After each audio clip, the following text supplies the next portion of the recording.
Bienvenidos, mucho gusto de tenerlos acá y de comenzar nuestro encuentro. Este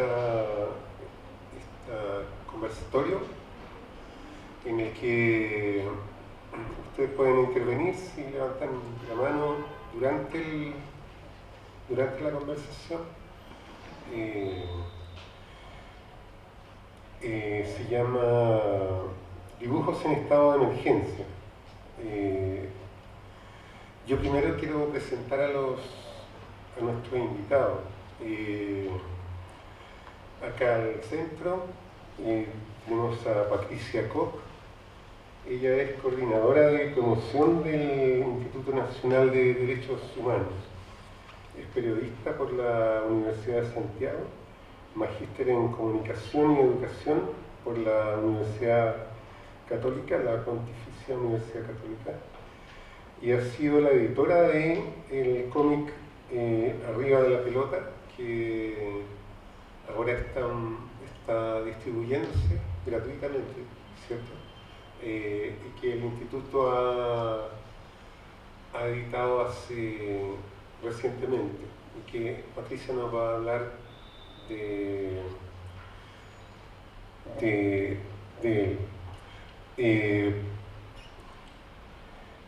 Acá a mi lado está Mara Burkhardt.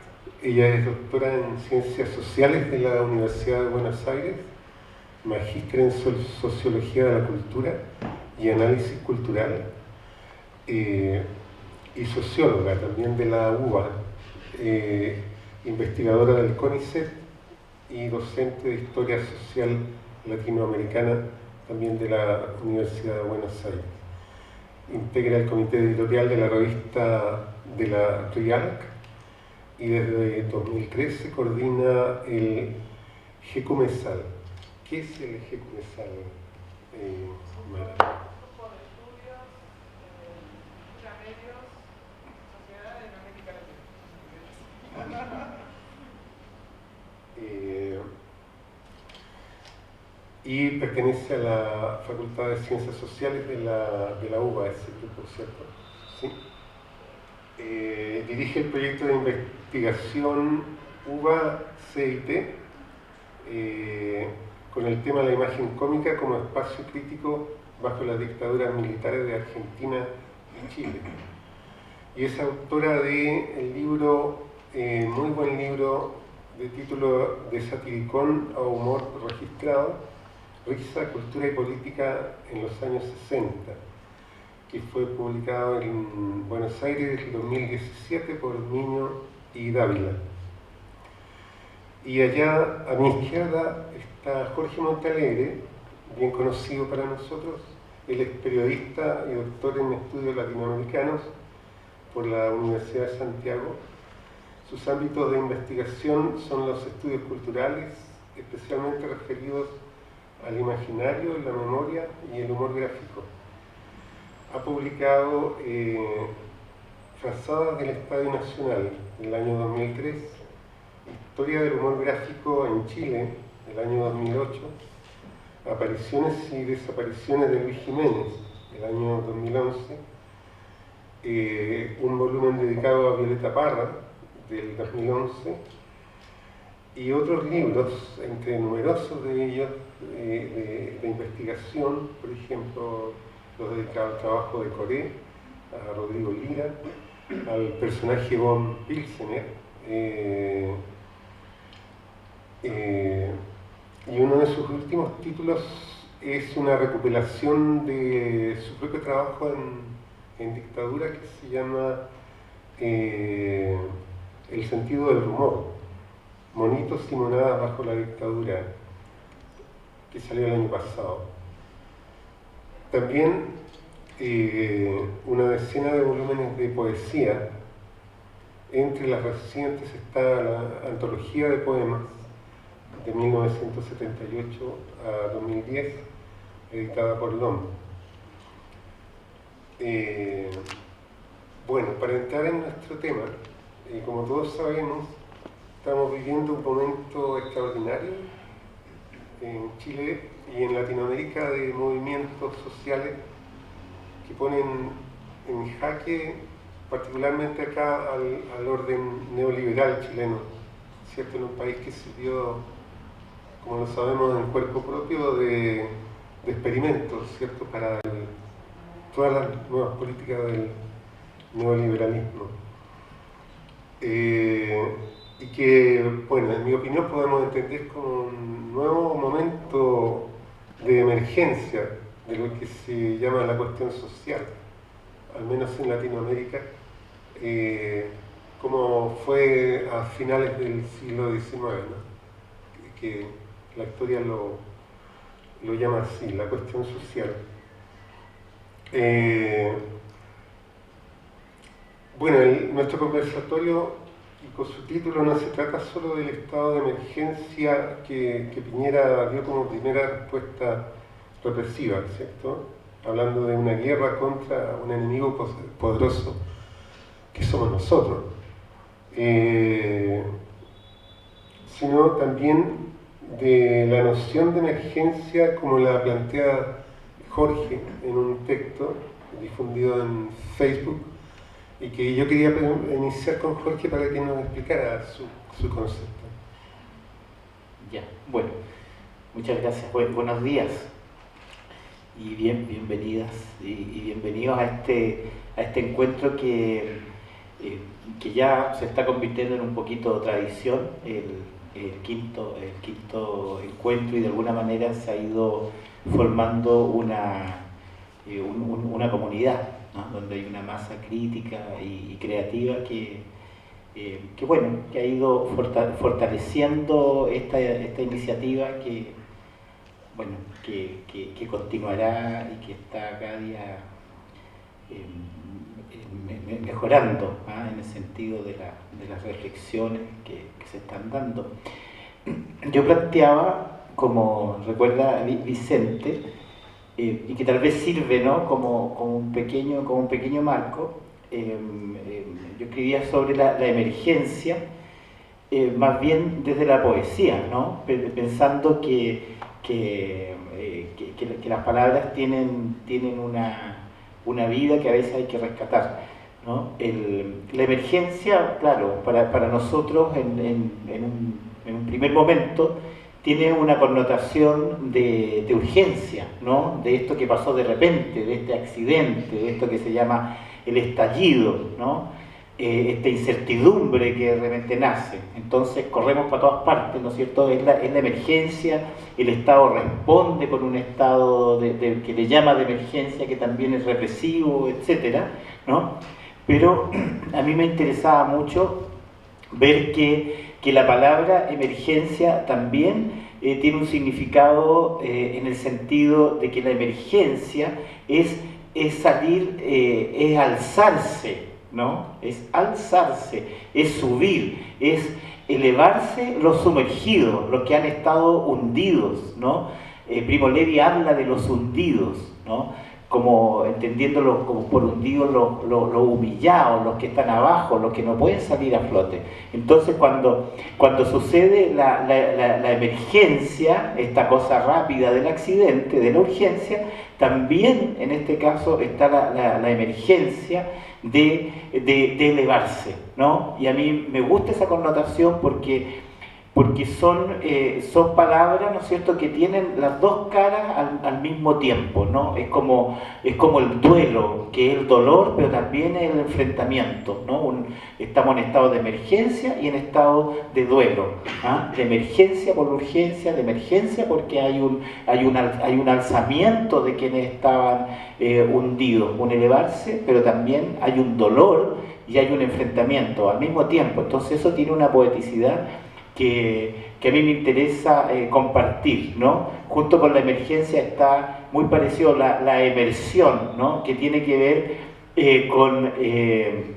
con darle visibilidad a lo que está oculto, ¿no? Eso es más bien como de la astronomía, ¿ah? Pero también tiene que ver con que se elevan lo hundido y con que se le da visibilidad a lo que estaba oculto. Y yo creo que que estamos en eso, ¿no? Que estamos en eso en el país, con toda la incertidumbre que significa esta ambigüedad, ¿no? Entonces, respondiendo un poco a Vicente, sin avanzar en otro tema, en otras cosas que me gustaría decir, dejaría como el concepto así, ¿no? Que queda bien amplio, bien abierto, para que conversemos con Patricia y con Mara, ¿no?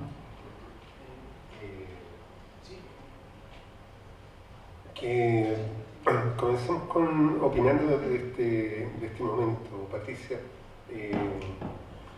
Tú en el que representas al NDH, que tenía un gran protagonismo, ¿qué te parece este momento? Es que, bueno, es difícil como sobre el momento tan complejo. Pero lo que decía Jorge es bien interesante porque en el fondo, cuando se habla de emergencia, esto que emerge, que es urgente y que al mismo tiempo devela, ¿cierto? Visibiliza a quienes estaban, o a quienes habíamos invisibilizado, o se les había invisibilizado también,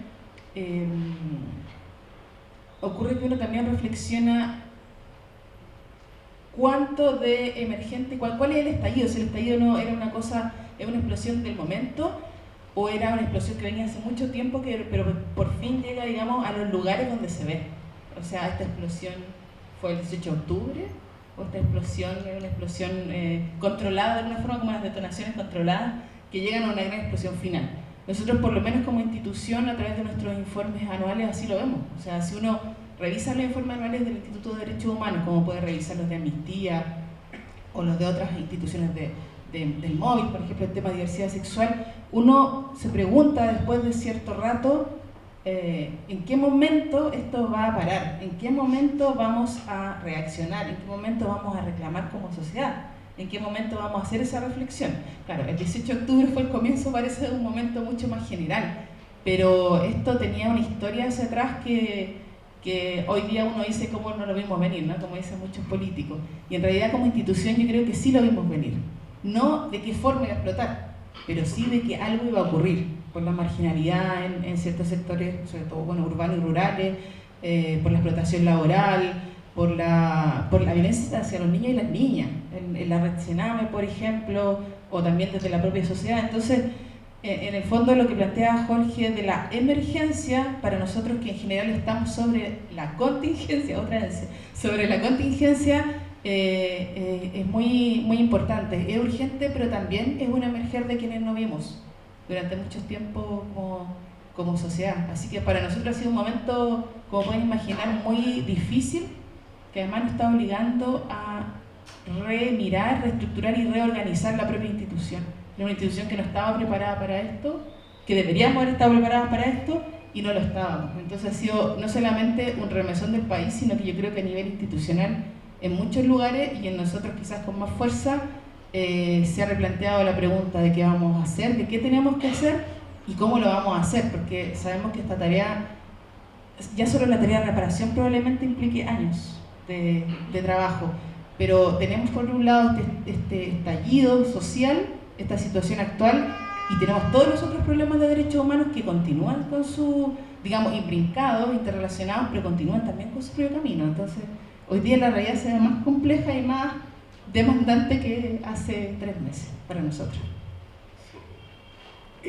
Mara, tú que nos puedes aportar desde una sociedad que también es convulsa ahí y con mucha experiencia en este sentido.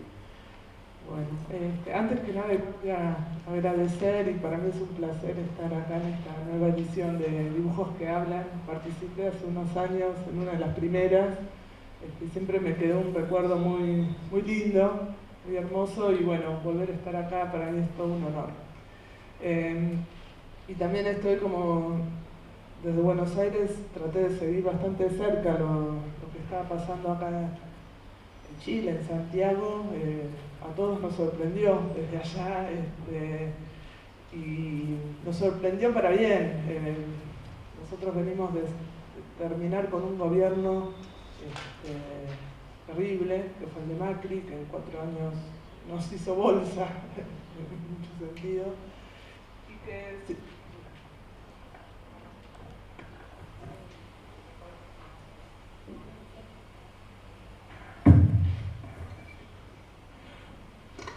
y que la derecha en Argentina siempre ponía a Chile como un modelo, pero de una forma muy tergiversada, ¿no? De un modelo que acá quedó demostrado que no cierra, o cierra dejando afuera a mucha gente. Y entonces todo esto nos sorprendió mucho y nos sigue sorprendiendo porque el proceso sigue abierto. Y a mí en particular, y seguramente a otros de mi edad, nos recuerda a lo que fue el 2001 en Buenos Aires, un gran estallido, no sé cuántos saben de eso, pero fue un estallido social también extremadamente fuerte que terminó con el gobierno del presidente Fernando de la Rúa. Las circunstancias son distintas. Por un lado, igual nos preguntamos cómo se sostiene Piñera acá, pero bueno, hay bastantes diferencias con el 2001 en Buenos Aires, pero sí una situación de emergencia, y como acá estaba señalando Patricia también, en Argentina habían habido estallidos previos en el interior del país, pero en diciembre del 2001 lo que pasó es que fue en Buenos Aires, ¿no? Y ahí el centro político fue lo que terminó de poner fin a ese gobierno, y se abrió todo un proceso de movilización muy fuerte. Y también esto, yo llegué ayer y con Hugo salimos a recorrer un poco acá los alrededores y veíamos la movilización más arriba, y me hacía acordar también a ese Buenos Aires del 2002, donde espontáneamente la gente se empezaba a reunir en las esquinas de sus barrios, y de repente vamos a Plaza de Mayo, y salía la movilización espontánea.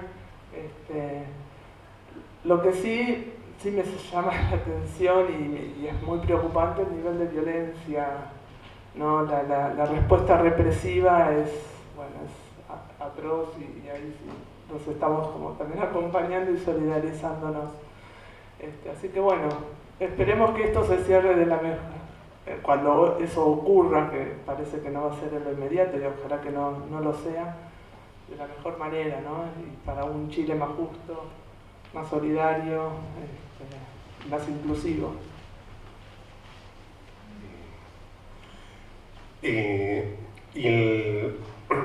Respecto, para ir a nuestro tema de los monos, ¿no? El estallido gráfico, el estallido monero que ha venido. Me gustaría empezar con la publicación, que habláramos de la publicación Arriba de la Pelota del INDH. Patricia, ¿puedes contarnos cuándo se originó, en fin? Sí, yo me voy a parar sin permiso. Es que raro estar ahí. ¿Cuáles son las manos? Bueno, yo igual quería agradecer, saludar, por supuesto que me obvié esa parte, agradecer a Dibujos que Hablan, agradecer a la Biblioteca Nacional también, especialmente a Jorge, que nos cruzamos a propósito de este cómic y gestiona aquí la invitación. Contarles que este cómic fue producido desde el comienzo hasta el final por el área de promoción del Instituto Nacional de Derechos Humanos, que somos en este momento 2 personas a propósito del estallido social, pero que tuvimos bastante colaboración. Una de las personas que colaboró está Miguel Ángel González, que es mi colega, con quien trabajamos en general todos los temas de promoción. Y este trabajo comenzó no en octubre. Hay personas que me dijeron cómo tan oportunistas que hicieron justo un cómic para este momento. No fue en octubre. Este trabajo empezó en marzo del 2019, del año pasado, desde la idea de hacer un material gráfico, y llegó hasta la idea de hacer un cómic para niños y niñas entre 8 y 13 años sobre temas de la Convención del Derecho del Niño, porque el año pasado se conmemoraban 30 años de la Convención. Entonces quisimos hacer algún material especial para eso. Y como en la gráfica o en el arte, ¿cierto?, en la narrativa, uno como que a veces no sé si se adelanta a los hechos, sino que solamente, por eso digo, era algo que iba a pasar, porque de hecho el cómic habla del derecho a la participación de niños y niñas. Cuando hablamos de niños y niñas hablamos hasta 18 años. Y precisamente quienes comienzan las movilizaciones son niños y niñas, en general, ¿no? Escolares, que se parecen bastante a los y las del cómic. Así que Eso, por una parte, nos demuestra un poco que logramos generar alguna conexión, ¿cierto?, con el público, con los temas que le podían interesar. ¿Esto a dónde lo apuntáis?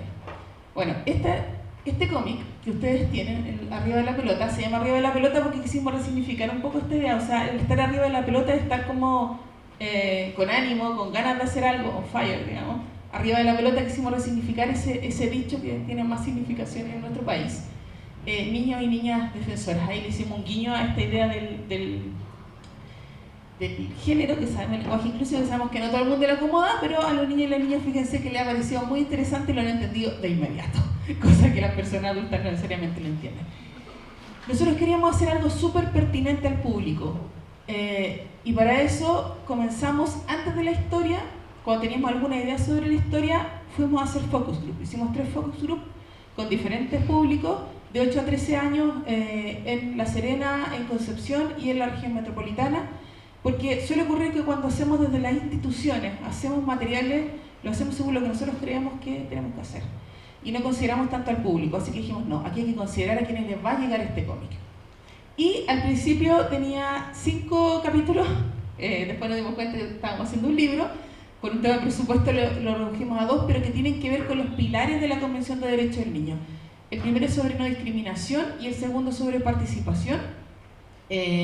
Son, como ven, chicos y chicas que están vestidos como estudiantes con el uniforme más clásico. Hicimos incluir a todo el mundo, y además porque para los adultos y las adultas también, para nosotros es un guiño ese uniforme, que ahora no se usa tanto y hay muchos uniformes especiales, pero eso es un clásico en la imagen del uniforme chileno. Y entonces tenemos estos 2 capítulos. En este cómic participaron además personas que hoy día no están acá, yo quiero nombrarlas porque son quienes lo imaginaron, que es Felipe Gómez Magaña, que es un periodista que colabora con nosotros. Próximamente se va a publicar un libro, Felipe. Y las ilustraciones, Paula Bustamante, que seguramente varios de ustedes deben ubicar, que es una ilustradora chilena bien destacada para nuestro gusto. Estos son los personajes. En los personajes tratamos de destacar y buscar características que pudieran reflejar a diferentes personas. Por un lado tenemos a Elba, que es la protagonista, que es futbolista. Elba es hija de una familia dominicana y es la mejor para la pelota en la escuela. A Bernardo, que es bailarín de breakdance. A Pedro, que es gamer, que le gustan los videojuegos. Y a Amanda, que le gustan las matemáticas, a él le encantan las ecuaciones y todo eso. Y un personaje fantástico, que es el abuelo, que es el fantasma del abuelo. Ya que interactúa con los chicos y las chicas a través del cómic, representando un poco un mundo adulto más colaborador, más cómplice, más comprometido también con los niños y las niñas, porque los demás adultos en general son la oposición, ¿ya? De las ideas que los niños y las niñas tienen. Hicimos paridad de género, obviamente, y también fue una decisión no ser superhéroes. ¿Por qué? Porque hay otros cómics que yo he visto de otros países de temas de derechos humanos que tienen superhéroes. Entonces, como que somos superhéroes y defendemos los derechos humanos. Nosotros queremos transmitir que cualquier persona defiende los derechos humanos. O sea, todos y todas podemos ser defensores sin ser abogados o abogadas necesariamente, ni tener muchos estudios, sino que en el día a día hay un trabajo de defensa de los derechos humanos. Por eso quisimos hacer niños y niñas que podrían reflejarse en casi cualquiera. Cosa que ha ocurrido, porque fuimos a una escuela, fuimos a Cerrillo, a una escuela de hard comic, hicimos algunas conversaciones con los niños y las niñas en el lanzamiento. Y una de las niñas efectivamente era bien morena y con el pelo largo y se emocionó, porque sí me dijo, ahí estoy yo. Digo, miren, soy yo. Y entonces los chicos y las chicas empiezan a mirar y dicen, mira, es igual a no sé quién, mira, aquí estás tú. Hay una representación, una identificación de ella. Ahora, en eso nos demoramos 6 meses, más o menos. El cómic estaba listo en octubre, pero por razones obvias, porque se lanzaba en los primeros días de noviembre por la Convención de Derechos del Niño, por razones obvias no pudimos hacerlo, porque la institución estaba en la contingencia, como tú señalabas, la represión ha sido brutal, y las primeras semanas era muy caótico, tanto el país como lo que a nosotros nos pasaba para poder responder a todas las demandas que tenía la sociedad. Así que lo reprogramamos y dijimos, tenemos que lanzarlo igual. Sobre todo porque se ha dado un fenómeno bien interesante. Si bien hay miedo, si bien hay abierta discusión, también hay una apertura de las personas por saber de derechos humanos hoy día. O sea, nos invitan a escuelas, nos invitan a lugares, nos dicen, por favor, vengan a hablarnos de qué son los derechos humanos. Se han vulnerado tanto los derechos humanos, pero al mismo tiempo hay un interés. Yo recuerdo, o sea, hago un poco el paralelo con la dictadura, ¿no? Que era un interés más subterráneo obviamente, era más difícil manifestarlo, pero la gente quiere saber y nosotros tenemos que estar ahí como institución. Ahora, ¿cómo se distribuye esto? Que es lo más difícil en general de un material. Vamos en la segunda edición, en total hemos impreso 97.000 ejemplares, que es el tiraje más largo de cualquier cosa que hayamos hecho nosotros por lo menos en 10 años, y está siendo distribuido en las sedes regionales. Hay muchas universidades haciendo trabajo en terreno con niños y niñas, en cabilditos que se hacen, y ahora en el verano, en escuelas de verano, a través de universidades, en los cabilditos directamente, con un grupo de cuentacuentos. Se unieron muchos grupos de cuentacuentos de la región metropolitana y en regiones, y ellos se nombran Cuentos contra el Miedo. Y hacen todos los fines de semana en las plazas de los barrios una actividad, y entonces también se presenta el cómic y se entrega. Visitas en terreno y diferentes actividades de promoción. Ahora, es importante señalar que esta no es la única relación o mirada que tenemos con la narrativa gráfica. Este año, a nuestro concurso Arte y Derechos Humanos, que va en su 8ª versión, que Miguel Ángel ha llevado estos 8 años, se incorporó en la categoría de ilustración. Con la colaboración de la biblioteca a través de Claudio, pudimos hacerlo. Entonces, entendemos que la narrativa gráfica hoy día es un lenguaje que llega más directamente a las personas, y quizás siempre, ¿no? Pero nosotros como institución hemos podido verlo, y por eso queremos mantenernos en esta senda, porque es un lenguaje que ha unido a niños de 7 años, niñas de 7 años como este cómic, incluso mamás de niños que están en la red Sename, una mujer que conversábamos con ella, que nos decía: yo no tengo ni siquiera la básica terminada, pero me gustó el cómic porque lo entendí, porque me gustaron los bonitos, porque yo me imagino como ella. Entonces hay una transversalidad en la narrativa gráfica que no nos ocurre con el texto jurídico, que es la tentación, ¿no?, desde los derechos humanos, hablar del tratado, la convención. Con esto hay una transversalidad que yo rescato bastante. Bueno, ya hemos ido a muchos lugares con este trabajo. Aquí estamos en una actividad de Fundación EPES, con niños y niñas migrantes. Estuvimos en el CPF, el Centro Penitenciario Femenino, acá en Santiago también, en la Navidad que hacen ellos con Gendarmería. Acá estábamos en la fiesta de la comunidad migrante en la parroquia latinoamericana, en la ciudad de Antofagasta. En regiones ha sido un éxito el cómic. Y acá también estamos en la región de Antofagasta con nuestras colegas de las actividades, de las acciones de promoción del instituto en cada sede de región. Me he dado cuenta que se me cayeron los billetes. Bueno, entonces, esto para decir que en el fondo, para nosotros, este texto, que es la segunda vez que usamos narrativa gráfica, nosotros hace como 4 o 5 años hicimos el informe de derechos humanos para estudiantes, ilustrado por la Sol Díaz, que fue un trabajo muy lindo, que después de un tiempo se volvió polémico también, porque tuvimos algunos problemas con Carabineros de Chile, por la representación en el cómic, pero fue un texto muy grande, un texto que iba a los profesores, a los docentes, y que no sabíamos si se aplicaba o no en la sala de clase. Ese era nuestro gran problema. ¿Qué hacemos? O sea, el texto puede quedar en la bodega y nadie lo usa. Y entonces quisimos salir a distribuir directamente a los destinatarios y las destinatarias. Así que, bueno, eso queríamos presentarles y mencionar que nosotros como área de promoción estamos súper contentos de estar acá porque creemos que son los nexos con la narrativa gráfica, los nexos con el mundo de la cultura, de las expresiones culturales, las que nos van a ayudar fundamentalmente a generar una cultura respetuosa de los derechos humanos. Porque nosotros tenemos un departamento jurídico que hace muchas querellas, que es una cuestión importante, ¿no?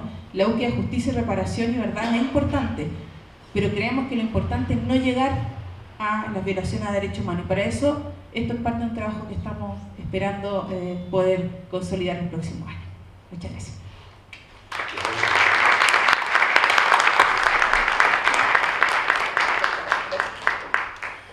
Patricia, yo quería preguntarte si la idea de usar el cómic la tomaron antes de iniciar los focus group o después. Después. Sí, sí, lo iniciamos después porque el focus group más bien preguntamos, no queríamos llegar con la historia hecha y preguntar ¿te gusta o no te gusta? Porque en el fondo también era participación en un derecho, entonces queríamos efectivamente hacer un focus group para construir la historia. Preguntamos como situaciones cotidianas en que ellos podían ver el tema de los derechos humanos, qué entendían por derechos humanos, pero también les preguntamos sobre la gráfica. Llevamos como muestras de series o que podrían gustarles, que podrían interesarles, y en realidad había ciertas gráficas que eran más preferidas que otras, que no necesariamente eran las que nosotros creíamos. Eso era, en el fondo, el focus group nos dio muchas respuestas que no eran las que esperábamos, y eso es lo interesante, que logramos construir la historia a partir de las opiniones. Nos hubiese gustado hacer muchos focus group, pero por el tema de tiempo siempre es más complejo, pero nos llevamos la historia lista. Claro. Jorge, hablemos de los monitos. Nuestra... Okay. Mira, yo agregaría a lo que decía Patricia, que Paula Miranda, la que hace las ilustraciones, Paula Bustamante, ella estudió en el Arcos, ¿ya? Y tiene un puesto que lo comparte con otros artistas jóvenes en el mercado persa de Bío Bío, en que ahí ofrecen trabajos de artistas jóvenes de gran calidad, diría yo. Está ubicado al lado de donde está el Mono González, que es otro artista gráfico bien importante acá, así que la pueden visitar ahí. Yo no me acordaba de ella, ya se acercó y me dijo: usted fue profe mío, me dijo, en el Arco, y fue heavy una vez que nos retó. Yo no me acordaba, ¿no? Pero es muy bueno el trabajo que hace ella. A propósito de los monitos hoy día, a mí bueno, hay dos cosas podría decir. Por una parte, hay un concepto que ha cruzado la creación, la protesta, un concepto, diría yo con una palabra un poco blanda, un concepto inspirador, que es el de la mirada, ¿no? De la mirada a partir de la represión, de los balines, de los carabineros que ha significado que muchas personas pierdan un ojo, queden heridos, queden ciegos, qué sé yo. Y eso de herir la mirada ha sido muy fuerte, ¿no? Ha sido muy fuerte, y yo diría que se convirtió en un concepto que es creativo. Y si bien en un momento buena parte de la gráfica es una gráfica chistosa, diría yo, de cómic, de humor, mucha caricatura, contra Piñera, etcétera, mucho chiste.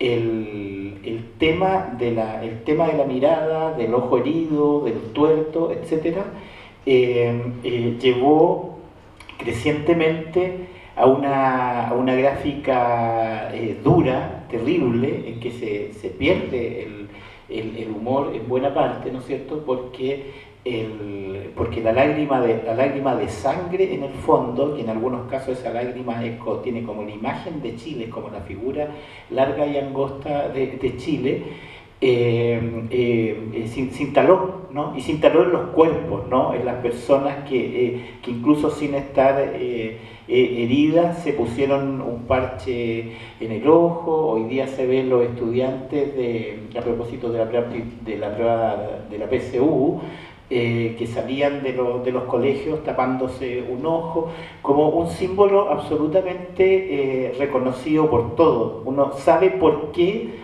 se están tapando un ojo, y eso está en la gráfica, ¿no? A mí me impresiona harto unas serigrafías que se hicieron, por ejemplo, con el rostro de Catrillanca.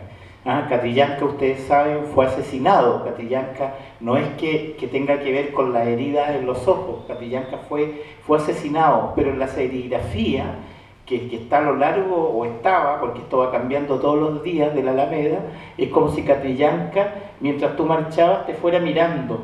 Es una serigrafía que la mirada de Catrillanca te sigue, y que las personas fueron interviniendo esa serigrafía, sacándole un ojo a Catrillanca, como fundiendo en el símbolo de Catrillanca las dos represiones, o las multirepresiones, o sea, la represión al pueblo mapuche, ¿no es cierto?, la represión en regiones, no la represión de la capital ni del estallido social, sino que algo, como decía Patricia antes, algo que viene de antes, ¿no? Hay un rumor que viene de abajo, ¿no? Un rumor insoportable que viene de abajo y que de repente, como las erupciones, estalla, y lo novedoso es cuándo estalló, no de que estallara, ¿no?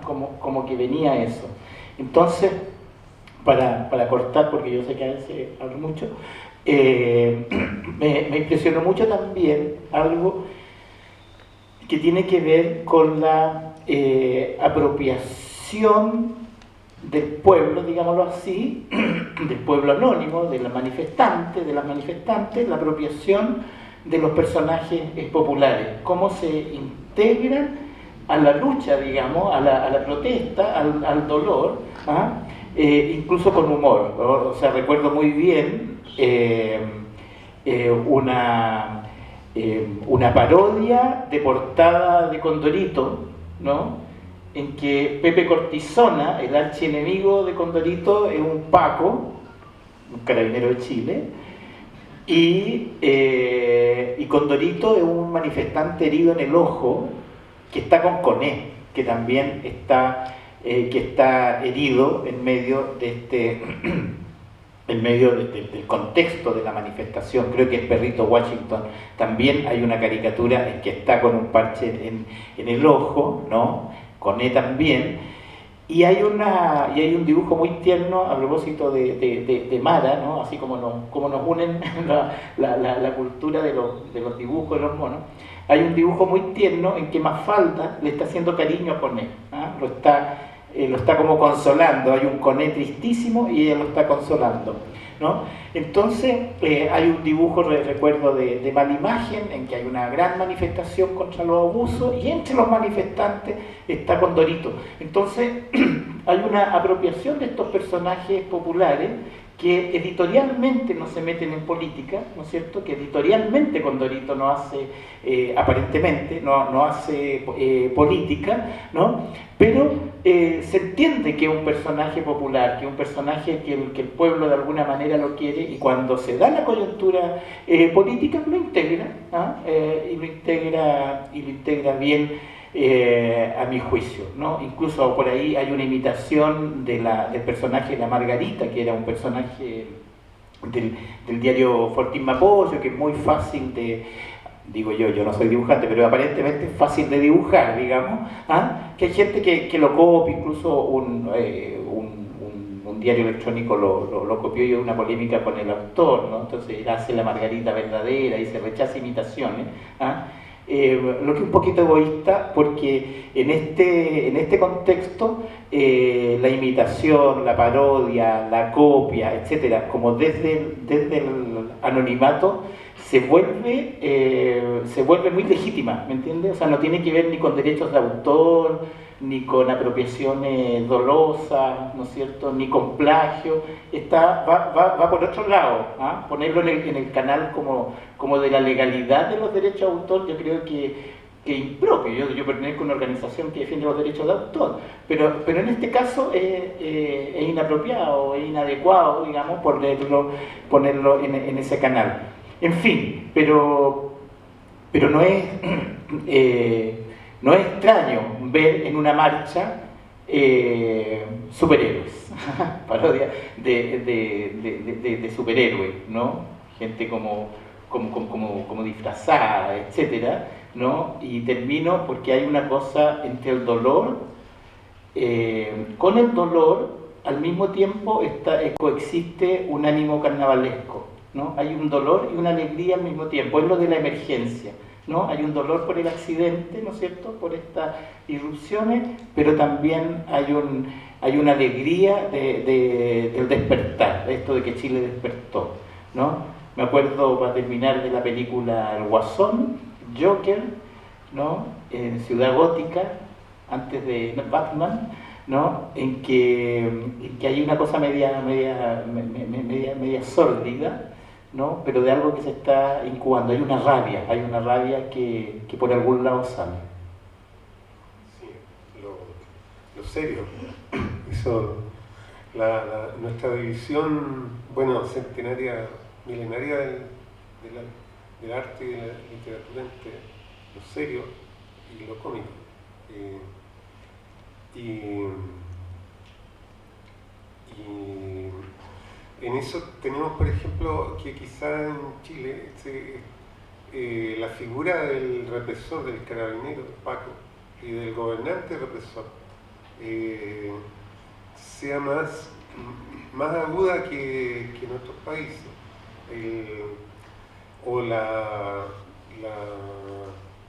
Digamos que se come a la idea política del juego, ¿no? Porque se la come con el horror, la aplasta, en cierto sentido. Mara, en eso quería preguntarte yo tu visión de cómo en otros países, por ejemplo, se dice que en Brasil los asesinatos policiales son los más grandes de Latinoamérica proporcionalmente, no porque Brasil tenga más habitantes.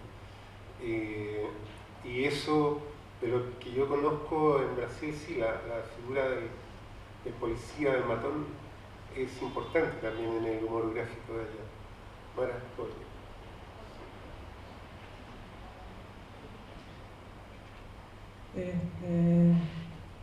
Sí, Brasil tiene una tristísima historia, creo yo que viene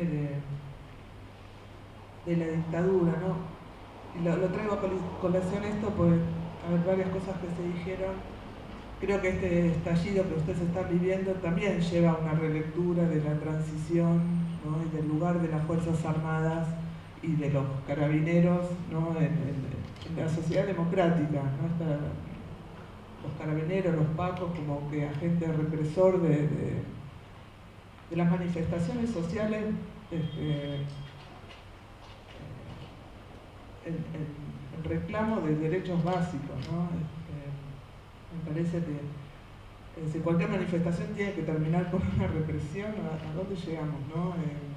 ¿Podría haber manifestaciones que no terminen en represión? ¿No? Es una pregunta que me parece que vale la pena. Es decir, sin que eso signifique un supuesto caos, ¿no? Y me parece que eso sí viene como una herencia de las dictaduras. En Brasil me parece que es también así, ¿no? Brasil, ustedes saben que los militares no fueron juzgados por la violencia que ejercieron durante las dictaduras, por una ley de amnistía que se sancionó en el 79, y creo yo que la transformación de esas Fuerzas Armadas en Brasil, o la función que se les dio en democracia, fue bajo el lema de la lucha contra el narcotráfico, y con esa bandera es que terminan en muchos casos más que luchando contra el narcotráfico, que sabemos que hasta ahora es una lucha que se viene perdiendo, en el sentido que el narcotráfico no acaba, sí termina siendo una bandera para justificar la represión dentro de las favelas, ¿no? Las poblaciones o las villas miserias, y ahí es cuando se producen estos asesinatos. Hace unos años hubo un caso así muy terrible de Amarildo, que generó bastante, que tuvo repercusión. Esto lo digo porque, bueno, las cifras son tremendas y por lo general están como naturalizadas, o no todas llegan a ser noticias en los diarios, o no todas llegan a tener una repercusión que genere indignación social, manifestaciones amplias. Amarildo fue asesinado por la policía militar, creo que es la que actúa en las favelas, y era un trabajador, no tenía nada que ver con esto del narcotráfico, y sí se convirtió en esto un emblema de una lucha, y había uno circulaba en particular por Río de Janeiro y encontraba muchos grafitis que también recuperaron a muchos personajes del cómic para recordarlo, ¿no? Un poco me hizo acordar a esto. Y al mismo tiempo, no sé, en las representaciones cómicas sí, la figura de los policías violentos, de los represores, están presentes en todos nuestros países, en Argentina también. En Argentina es muy recurrente y también producto de la dictadura. En realidad hay un fuerte consenso que en los últimos años se fue minando, pero todavía existe, de detestar a la policía represora. Hay un antimilitarismo que no solo va hacia las Fuerzas Armadas, sino hacia la policía muy fuerte. La policía asesina, nosotros no tenemos la palabra paco, que es muy chilena, pero le decimos yuta hija de puta, perdonen, pero bueno, es una puteada muy recurrente y una frase muy reconocible también en grafitis. Igual voy a tomarme la licencia de recuperar lo que decía Jorge acá antes. Me parece muy interesante como parte del movimiento social, si lo podemos llamar de esta forma, de los estallidos sociales, esta recuperación que se hace, ¿no?, de los mismos protagonistas, de colocar al movimiento de protesta o al estallido en una tradición, en una genealogía, ¿no?, que va. Pues una cosa que me sorprendió fue ver varios árboles genealógicos, ¿no?, pintados en las paredes, creo que hay una acá a la vuelta, de ubicar al estallido, ¿no?, en algo que no es la primera vez. Ya hubo otros antes, y en todo caso reescribamos la historia, porque muchas veces son hechos olvidados o menospreciados, ¿no? Pero que esto como un poco también lo que decías recién, que no es algo que salió de la nada, sino que hubo otros casos antes. Y acá con el asesinato de Catrillanca, ¿no?, que en la Argentina fue paralelo a la desaparición de Santiago Maldonado, y ahí estuvimos paralelo al hecho, y paralelo fue muy parecida la reacción que tuvo el gobierno con respecto al encubrimiento, ¿no?, del asesinato con lo que pasó en Argentina con Maldonado. Pero bueno, esta necesidad y esta creatividad y esta búsqueda por un lado, de poner el estallido en una genealogía y también traer esta genealogía de personajes populares, ¿no? Es también una apropiación de la cultura, bueno, es que efectivamente es cultura popular, ¿no? Y con esto de los derechos de autor, me parece que ahí el equívoco de esta persona, no sé quién es el que reclama la autoría en términos más allá del autor, es que una cosa es reclamar la autoría cuando el otro está usando ese dibujo con propósitos comerciales, y otra cosa es una apropiación en el marco de una pancarta para una marcha, un graffiti o un meme para hacer circular en una web, me parece ahí. Pero sí celebro esta necesidad de darle sentido, ¿no?, a lo que está sucediendo y generarle como compañía, ¿no? Esto como personaje, la necesidad de lo afectivo que hay en traerlo a Condorito. Y a mí lo que más me suena es Mafalda, que en Argentina es recurrente y sigue siendo recurrente. Ya Mafalda tiene 50 años, ¿no? Hace unos años se celebraron los 50 años, y qué potencia, ¿no?, que tuvo ese personaje de traspasar, de seguir vigente, de las infinitas apropiaciones que tuvo, ¿no?, y que exceden también a la Argentina o al Buenos Aires. Hay que darle cierto porteñismo, y bueno, ojalá que siga sucediendo. Podríamos hablar un poco de los tipos o de los íconos de los personajes, las figuras. Patricia, tú hablabas de que como que se confirmaba, ustedes pusieron en escena los monitos de estudiantes, y los estudiantes son los niños, son los que llevan adelante llevan la delantera, ¿sí? Como sabemos. ¿Ustedes tienen futuros proyectos de otras publicaciones de historietas en que también tengan visto buscando las figuras que lleven el contenido? Bueno, lo que nos ha pasado con este cómic, que nosotros como área, o como nuestro pequeño grupo creativo de promoción, es que queremos sacar 3 volúmenes al menos, o sea, 3, porque hay muchas personas que hoy día mismo a través de las redes sociales o cuando volvemos o nos encontramos, vamos a lugares donde los chicos, las chicas lo pueden leer de un tirón, digamos, nos dicen ¿y cómo sigue la historia? Queremos la segunda parte de la historia. Y después van a querer la tercera parte de la historia. Entonces tenemos varias ideas. El guión de las 2 partes que vienen está escrito, pero respecto a lo que ocurrió este año, evidentemente creemos que uno de los temas que deberíamos retomar, claramente pensando en que estos niños pueden ser un poquito más grandes en el próximo episodio, pueden ser ya adolescentes, hasta los 15, 17, es pensar en el derecho a la manifestación, que es como obvio. O sea, sería muy lindo. Ahora, eso no tiene ni autorización, no tiene ni presupuesto todavía, pero es la idea que nosotros al menos manejamos y a la que aspiramos. No está autorizado. Todavía no está ni siquiera planteado, porque estamos como decía, la institución se está repensando en este momento, pero sí queremos llegar a un segundo y un tercer número. Tenemos también la versión en PDF que está en el sitio web, pero también hicimos una en PDF para leer en smartphones, en teléfonos, apaisada, digamos, y en tablets, pensando que uno va leyendo de otra forma.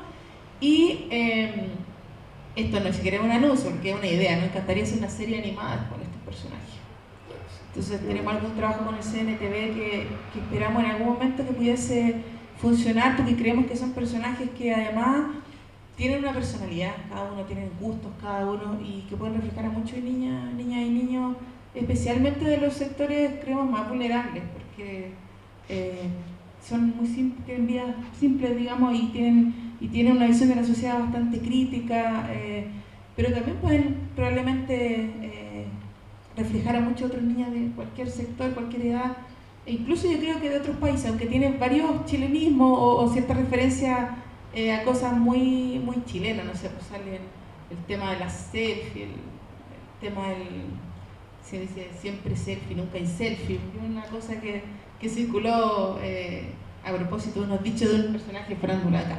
Entonces hay cosas muy situadas, pero que esperamos que puedan desarrollarse, porque en el fondo uno le tiene la narrativa gráfica. Una de las cosas que me pasa a mí y que le puede pasar a las personas es que uno se encariña cuando una publicación funciona o una historia funciona, es como el libro bueno, ¿no? Uno quiere que siga, uno se encariña con la publicación y no puede ser una gota en el agua, digamos, sino que porque a veces pasa que como instituciones generamos ciertos materiales o acciones que luego no continuamos por los cambios en las políticas, en las autoridades. Nosotros tenemos la fortuna de ser autónomos, entonces esperamos que esto sea el comienzo de un trabajo dirigido a niños y niñas y jóvenes, especialmente con una fuerza en lo audiovisual y en lo gráfico.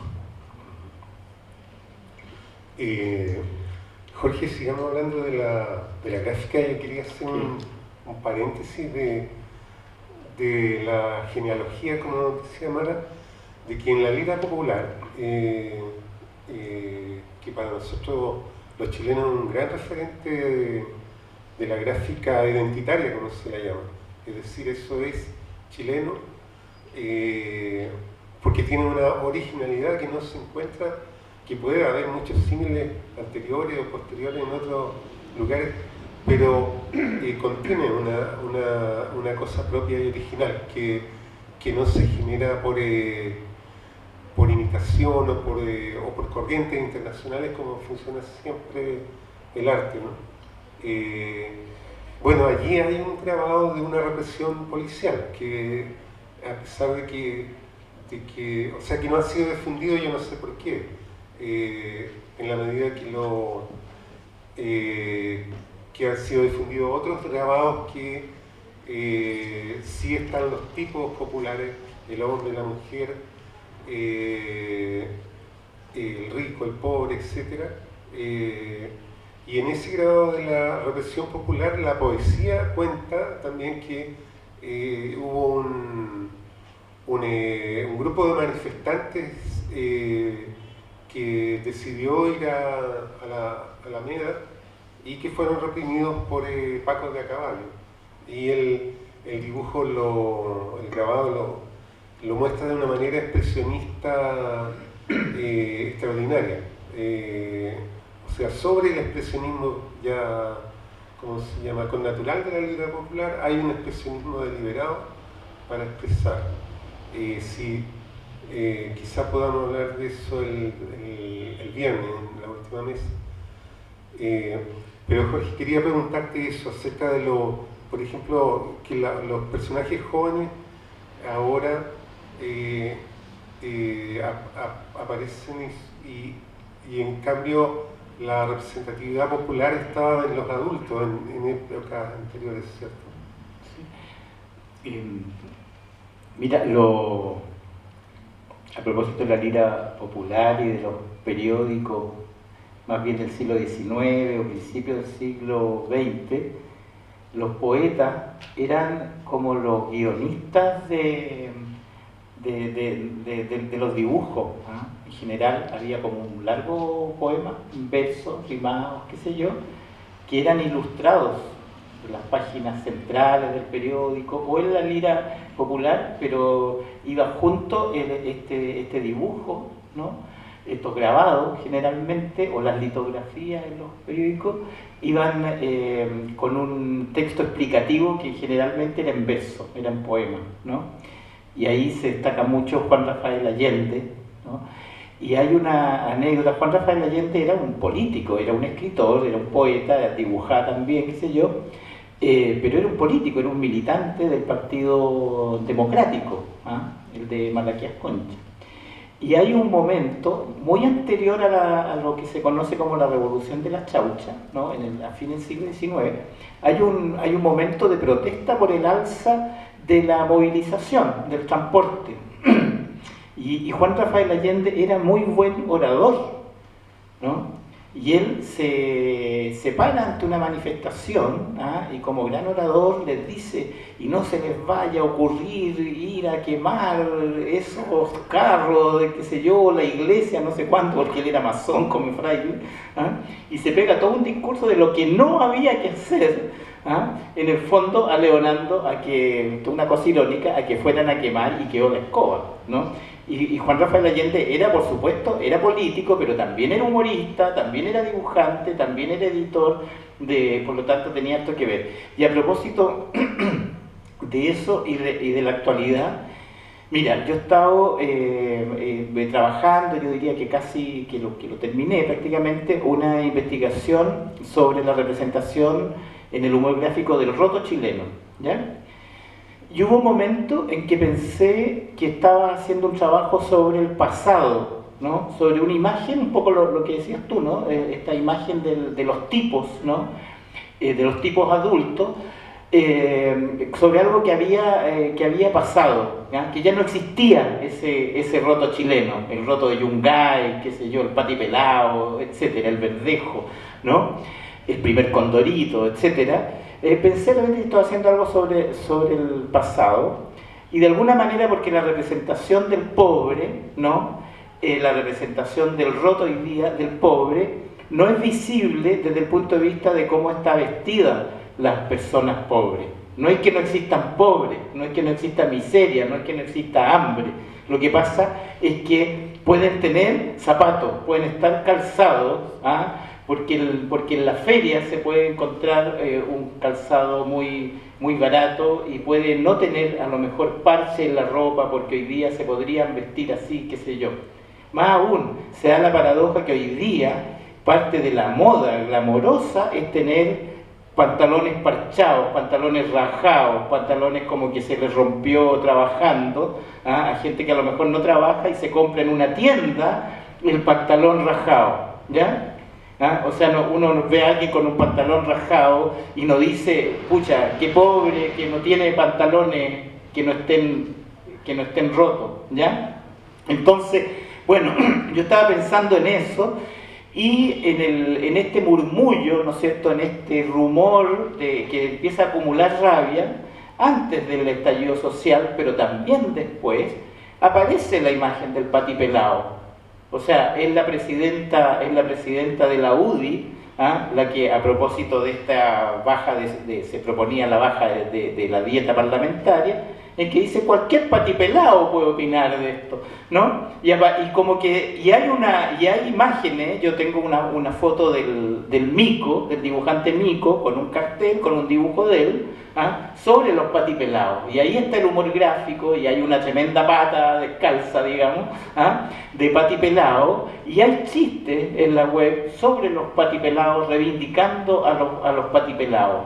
Y cuando en una de las manifestaciones que sigue al estallido social, porque el estallido no es un momento, pero es un proceso también, cuando se hace una manifestación en un mall de la dehesa, hay un enfrentamiento verbal, más bien, pero verbal muy significativo, porque todo el repertorio para designar a los pobres, ¿no? Toda la aporofobia y la rotofobia, digamos, se manifestó ahí. Se los trataron de rotos, váyanse a sus poblaciones, aparecieron de roteque, etc. Y eso entró a la gráfica. De hecho, había una fiesta, algo que se llamaba Roteque Fest, con la imagen del perro Matapaco, que es muy importante para mí la imagen del perro Matapaco, porque se convierte en un personaje un poco mítico, ¿no es cierto? Y se habla de que buena parte de las manifestaciones y de las manifestaciones violentas, dentro de las manifestaciones se les vincula a los niños y a las niñas de Sename. Entonces el perro Matapaco, ¿no es cierto? Y estos niños de Sename son los quiltros y los guachos. O sea, son los rotos de siempre. A propósito de lo que tú decías, son los rotos que están en los niños patipelados, que eran lustrabotas, que eran suplementeros, los gañanes, que eran patipelados, etc. Como que esto pasado de moda, que se llama la lucha de clases, ¿no? Como que de repente apareció y era cierto, ¿no? Es cierto que hay clases. Es cierto que hay pobres y que hay gente que gana más de lo que corresponde para vivir dignamente.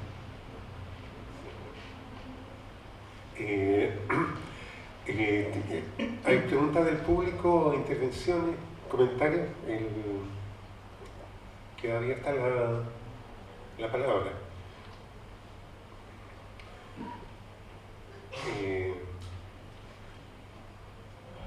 Sí. Elisa. Hola, ¿cómo estás?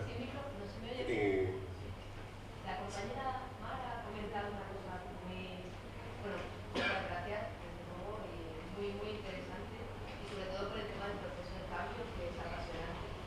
Precisamente la compañera Mara ha comentado algo que me parece súper potente, que es la idea de cómo acabar una manifestación.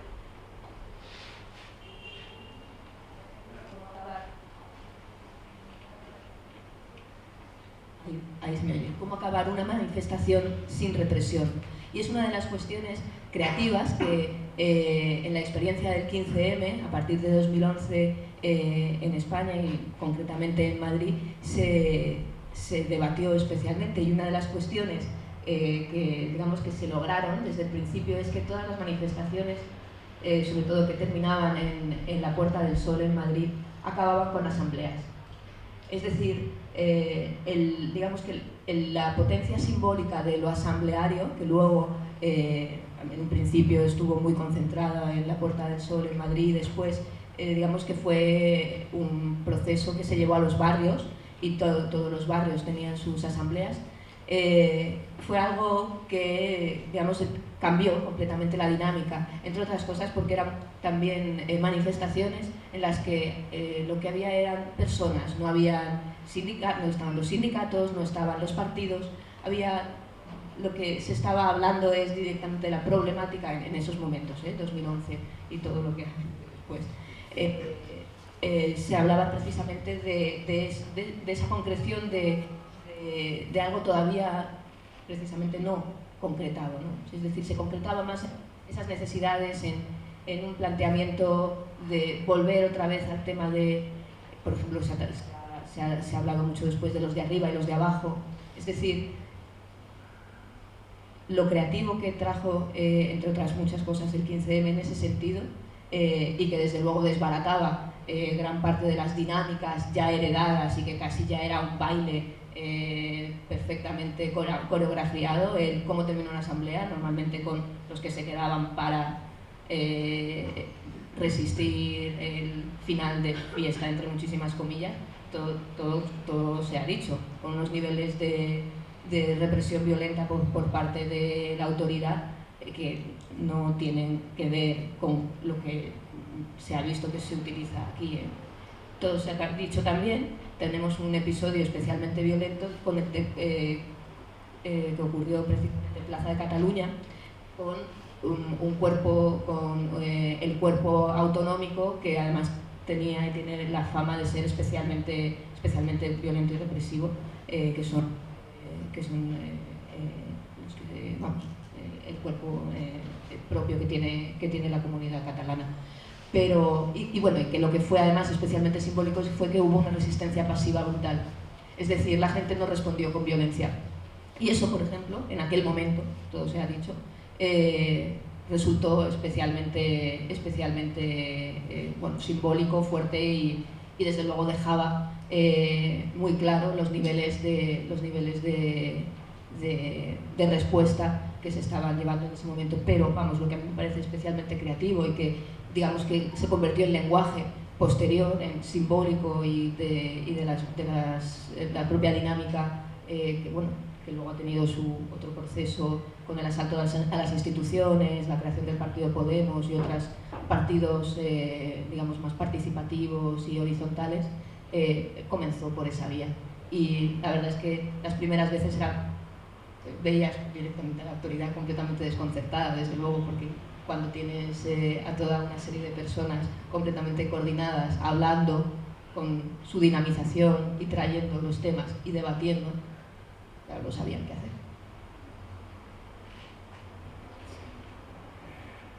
Es muy interesante porque en Argentina también algo que generó en 2001 fue todo un proceso asambleario que duró casi 2 años. En diciembre de 2001 renunció Fernando de la Rúa, como les dije antes, y ahí empezaron a surgir, sobre todo en Capital Federal y en algunos barrios de la provincia de Buenos Aires, pero sobre todo en Capital, asambleas barriales que se fueron sosteniendo en el tiempo, muy masivas, muy horizontales. La consigna de ese estallido del 2001 fue que se vayan todos, una consigna muy...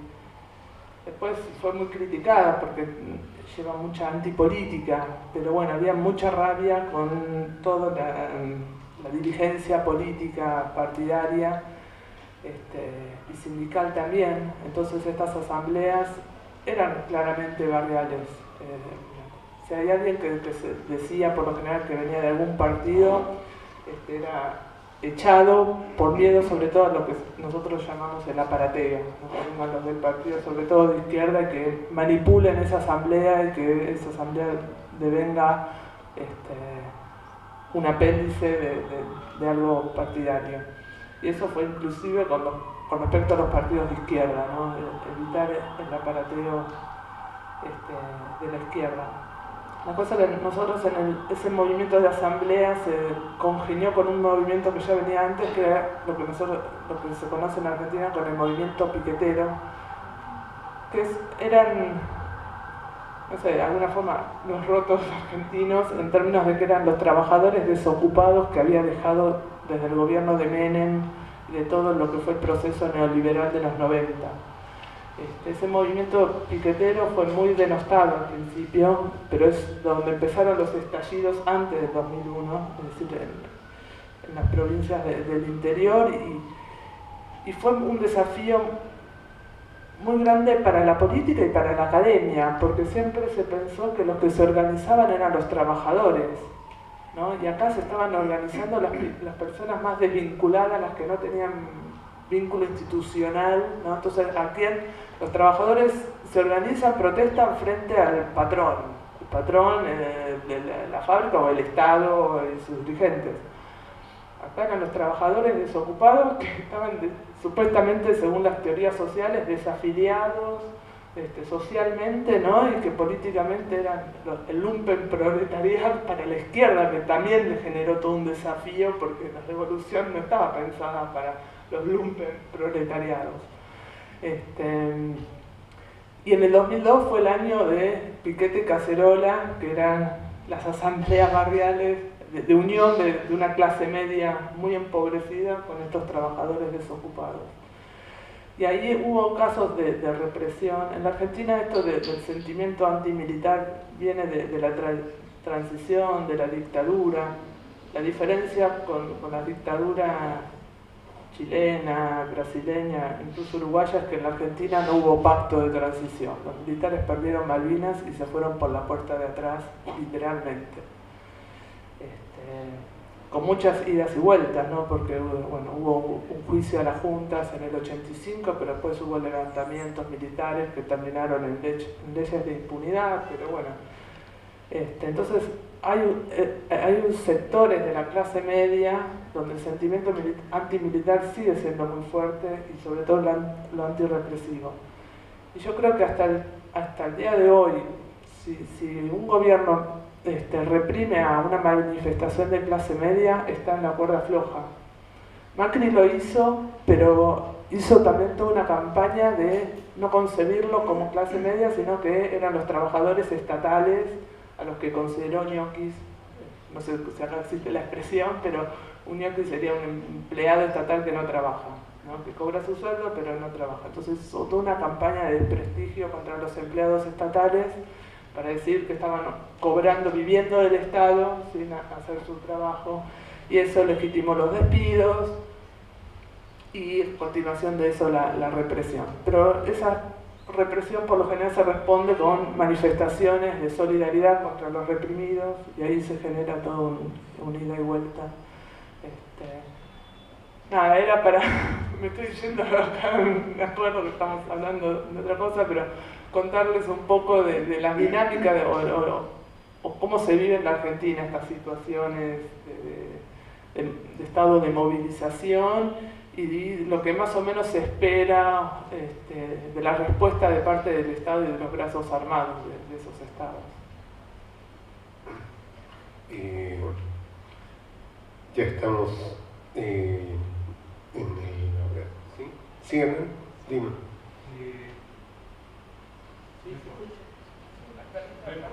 El asunto, aparte de lo que uno puede conceptualizar como un estallido, yo creo que va más allá de ese concepto. O sea, aquí estamos hablando de un desplazamiento simbólico de los poderes establecidos. Cuando se empiezan a cambiar las figuras, cuando están en cuestión las figuras establecidas, ¿ya? Podemos hablar que por lo menos desde el punto de vista social hay una avanzada, por decirlo de alguna manera, hacia sustituir esos elementos de imagen. Como en el caso, por ejemplo, de la Plaza de Dignidad, con el caso del negro Matapaco, con el caso de diversas figuras que se van posicionando y también figuras que van cayendo. O sea, el hecho, por ejemplo, de las estatuas que caen, ¿ya? Con el caso en el norte de la conquistadora Aguirre, ¿ya? En la Araucanía, con algunos militares, etcétera, también conquistadores, ¿ya? Eso implica de alguna u otra manera un desplazamiento de esos sentidos. Pero también, a su vez, crea la resistencia del mismo sistema hacia ese desplazamiento. ¿Ya? Por ejemplo, dentro de lo que se ha sabido en el últimos días, en relación a la resistencia institucional del ejército, a sacar ciertas imágenes de un represor, el mayor de los represores del último tiempo, histórico que ha habido acá en nuestro país. Eso lo dejo como una inquietud. Sí. Jorge y Patricia, yo quería, como buen dictador, le doy un par de minutos a cada uno para que vayamos despidiéndonos para redondear. Por ejemplo, sin intervenir en la libertad de los artistas, quizá el tema que ha dicho Patricia de de cómic dirigido a niños que pidan derechos. Es decir, los personajes piden derechos porque no por favor, sino porque tienen que tener. Es un gran tema, ¿no? Bueno, otras cosas que quedan así como para pensar para adelante. ¿Sí, Jorge? Bueno, yo creo que el desafío que nos queda principal es de seguir haciendo preguntas, elaborar preguntas interesantes, aunque no tengamos las respuestas, ojalá podamos construir buenas respuestas, ¿no?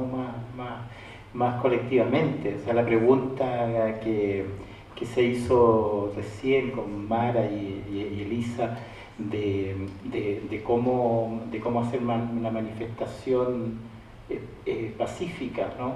o que exista una autodefensa en que los manifestantes no sean ellos los culpados, digamos, los acusados de la violencia.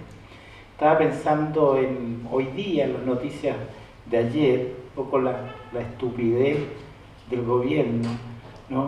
La ministra de Educación, con el encanto que la caracteriza, estaba feliz de que ahora, dijo, hay personas con rostro que podemos acusar y meter presos, personas con rostro, que son unos estudiantes menores de edad, estudiantes secundarios, que han hecho conferencias de prensa y todo. Imagínate meter preso a esos estudiantes. Pero, ¿cuál sería la respuesta si yo gobierno, me pongo feliz porque ahora tienen rostro? Entonces lo que vendría es una conferencia de prensa de encapuchados, como las de la ETA, como las otras. O sea, agregarle como sordidez, ¿me entiende?, al movimiento. Es una estupidez lo que está haciendo el gobierno en ese sentido. Ahora, hay muy buenas experiencias. Yo recuerdo por lo menos algunas del movimiento estudiantil secundario del Uruguay, en que hubo tomas masivas de colegios, en que los entregaban impecables, sin un vidrio roto, repintado, etcétera. O sea, en que los estudiantes decían, esto es nuestro, es para nosotros, qué sé yo, y podían expresar la demanda, ¿no? Y nadie los podía acusar. Iban comisiones a ver los colegios estaban impecables, y hacían comisiones, se quedaban a dormir ahí, hacían comisiones de cuentos, porque les contaban cuentos antes de dormirse a los estudiantes, etcétera. O sea, tipos de organización, como lo que dice terminar con, por ejemplo, con asamblea, que nosotros no estamos experimentando, y yo creo que hay que ir hacia allá, porque la movida del gobierno, que es un gobierno integrado por quienes construyeron, idearon la Constitución del 80 de Pinochet, ¿no es cierto?, entre ellos Alamán, Lacubillo, etcétera, la movida de ellos es decir que esto es incontrolable, que no hay condiciones para hacer un plebiscito, que no hay condiciones para hacer asamblea constituyente, porque no vamos a votar con la pistola al pecho, no vamos a votar con una página en blanco que no se sabe a dónde va, ni, como dice el senador Chaguán, vamos a dar un salto al vacío. Ahora, el senador Chaguán de Renovación Nacional no habla del concejal Chaguán de Renovación Nacional, que se estaba a cargo de los asaltos a lugares no vacíos.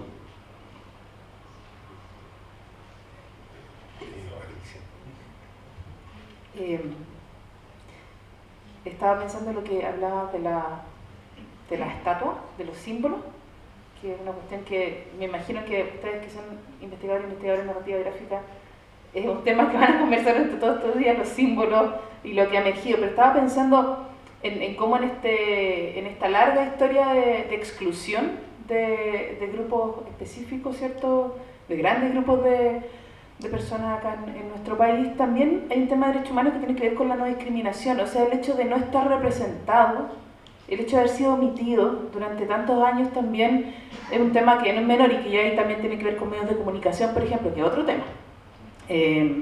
Hemos visto, y esto es una opinión personal, pero yo he visto con mucha, no sé si alegría o placer, que las personas cuando están siendo entrevistadas por la televisión desde el 18 de octubre están diciendo lo que quieren decir.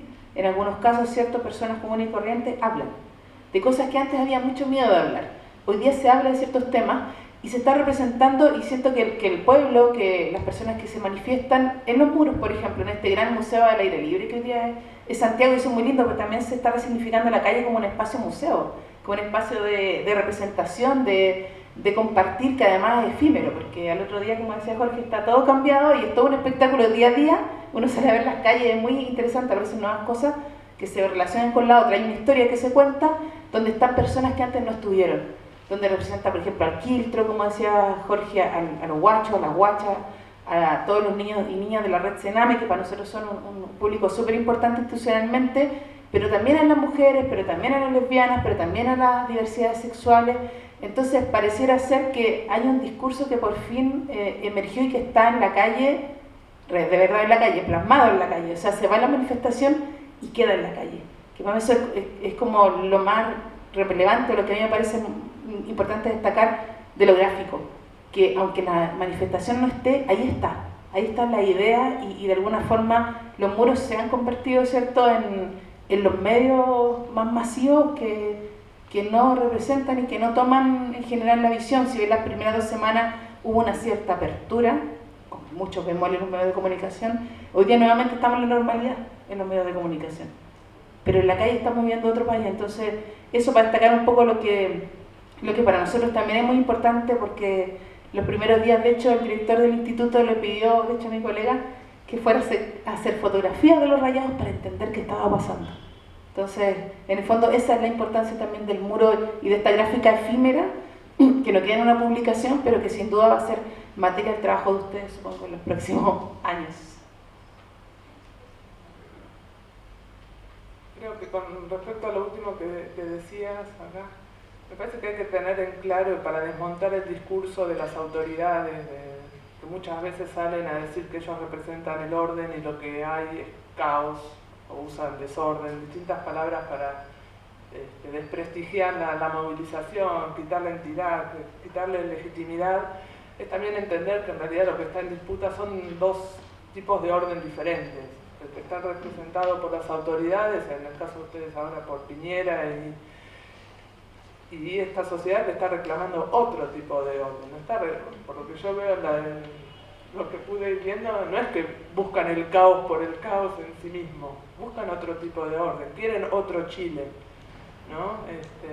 Más democrático, más inclusivo, con más respeto a la diversidad, con respeto a los derechos humanos, mayor igualdad, ¿no?, en términos de acceso a la educación, que es lo que se está discutiendo ahora, ¿no? Entonces, correrse esa idea de que los que se movilizan son el Estado. Y esto de los estudiantes y esto de que son identificados, me hiciste recordar que los piqueteros iban con un pasamontaña a la manifestación. Y eso generó mucho rechazo porque eran los encapuchados, pero ellos se defendían diciendo que ellos después tenían que volver a los barrios y que la represión en los barrios no salía en la televisión y que era muy fácil con bueno, en ese momento no había celular como ahora, ¿no? Pero sí era muy fácil identificar, ellos quedan muy identificados por los agentes de inteligencia o de seguridad, y que después la represión no le tenían capaz en la movilización, pero sino cuando volvían a los barrios. Entonces era su medida de seguridad, ¿no? Pero qué terrible. Muchas gracias, Mara, Patricia y Jorge. Vamos a cerrar nuestra primera actividad conversatoria. Espero que haya estado bien. Me parece que sí. Y vamos a volver a las 11:45. Ahora hay una pequeña pausa con la mesa Perspectiva Latinoamericana, donde van a participar Carolina Caetano, ella viene desde Brasil, Claudia Andrade y Moisés Jasón. Bueno.